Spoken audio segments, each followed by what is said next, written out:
ကောင်လေးနဲ့ကောင်မလေးတရားကိုအလွှာတရားထွက်ထားတဲ့ပြားနဲ့လုတ်ထားတဲ့အခန်းထဲမှာပိတ်ချထားလိုက်တယ်။ဘသူအရင်ဆုံးအပြင်ထွက်နိုင်မလဲ။စုကတော့ဒေါ်လာ1000ရရှိမှာပါ။ပထမဆုံးကောင်လေးကပြီးလှည့်လိုက်တယ်။သူ့မှာတန်ခေါ်ပြားရပြီးကောင်မလေးမှာမြင့်တောင်းတစ်ခုရတယ်။သူမကပြားပေါ်မှာအမှတ်အသားပြုလုပ်ပြီးကောင်လေးကခေါ်ပြားကိုသုံးတယ်။ဒါပေမဲ့အာနာတင်းအရန်နဲ့တယ်။ပြားသေးသေးလေးနည်းနည်းပဲကျိုးသွားတယ်။ကရိယာတစ်ခုစီကိုစက္ကန့်20ပဲအသုံးပြုခွင့်ရှိတယ်။ဒါကြောင့်သူတို့ထပ်ပြီးပြေးလိုက်ရမယ်။ဒီတစ်ခါကောင်မလေးမှာဖြတ်ဆက်ရပြီးကောင်လေးမှာလက်အိတ်ရတယ်။နှစ်ယောက်စလုံးကထင်းကြတယ်။အခုအလုံးလွယ်သွားပြီလို့ပေါ့။ကောင်မလေးကစက်ကိုကောင်းကောင်းမွန်မွန်မလှုပ်ရှားတတ်ဘူး။ဒါပေမဲ့သူမကအလွှာအချို့ကိုဖျက်ပစ်လိုက်တယ်။ကောင်လေးရဲ့လက်အိတ်တွေကတော့ဖောင်ဖြန့်ယုံလောက်ပဲအသုံးဝင်တယ်။နောက်တစ်ချိန်မှာကောင်လေးမှာဓားမြောင်ရပြီးကောင်မလေးမှာတဲ့အိုးရလေ။ဓားကအရန်ချွန်လေ။ဒါပေမဲ့အလွှာတရားကလည်းအရန်ထူတယ်။ကောင်လေးကအလွှာ3ထပ်ပဲဖြတ်နိုင်တယ်။ဒဲအိုးနဲ့တော့ဘာမှမဖြစ်နိုင်ဘူး။ဒါပေမဲ့ကောင်မလေးကလက်ကင်နဲ့ရိုက်ဖို့စလိုက်တယ်။တကယ်ပဲအလွှာအချို့ပွင့်သွားတယ်။ဒါပေမဲ့အချိန်ကုန်သွားတယ်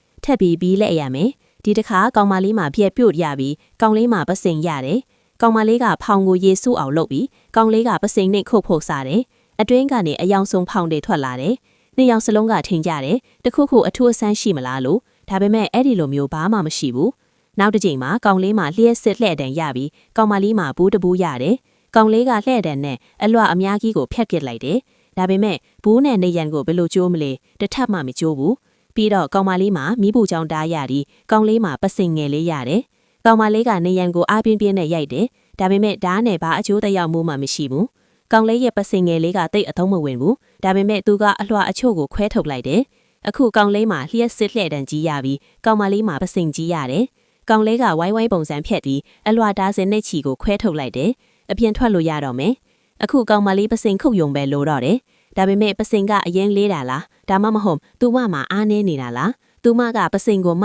နိုင်ဘူးနောက်ဆုံးမှာကောင်လေးကကိုယ်တိုင်ပစိန်ကိုမပြီးဖောင်ကိုဖြင်းဖြင်းထန်ထန်ရိုက်လိုက်တယ်နောက်ဆုံးမှာအလွှာတရားပွင့်သွားပြီးအပြင်ထွက်လန်းပေါ်လာတယ်အခုသူတို့နှစ်ယောက်ပျော်ပျော်ရွှင်ရွှင်နဲ့အပြင်ထွက်လာကြတော့မယ်ကောင်လေးနဲ့ကောင်မလေးတရားကိုအလွှာတရားထွက်ထားတဲ့ပြားနဲ့လုတ်ထားတဲ့အခန်းထဲမှာပိတ်ချထားလိုက်တယ်ဘသူအရင်ဆုံးအပြင်ထွက်နိုင်မလဲစုကတော့ဒေါ်လာ1000ရရှိမှာပါပထမဆုံးကောင်လေးကပြီးလှည့်လိုက်တယ်သူ့မှာတန်ခေါ်ပြားရပြီးကောင်မလေးမှာမြင့်တောင်းတစ်ခုရတယ်။သူမကပြားပေါ်မှာအမှတ်အသားပြုလုပ်ပြီးကောင်လေးကခေါ်ပြားကိုသုံးတယ်။ဒါပေမဲ့အာနာတင်းအရန်နဲ့တယ်။ပြားသေးသေးလေးနည်းနည်းပဲကျိုးသွားတယ်။ကရိယာတစ်ခုစီကိုစက္ကန့်20ပဲအသုံးပြုခွင့်ရှိတယ်။ဒါကြောင့်သူတို့ထပ်ပြီးပြေးလိုက်ရမယ်။ဒီတစ်ခါကောင်မလေးမှာဖြတ်ဆက်ရပြီးကောင်လေးမှာလက်အိတ်ရတယ်။နှစ်ယောက်စလုံးကထင်းကြတယ်။အခုအလုံးလွယ်သွားပြီလို့ပေါ့။ကောင်မလေးကစက်ကိုကောင်းကောင်းမွန်မွန်မလှုပ်ရှားတတ်ဘူး။ဒါပေမဲ့သူမကအလွှာအချို့ကိုဖျက်ပစ်လိုက်တယ်။ကောင်လေးရဲ့လက်အိတ်တွေကတော့ဖောင်ဖြန့်ယုံလောက်ပဲအသုံးဝင်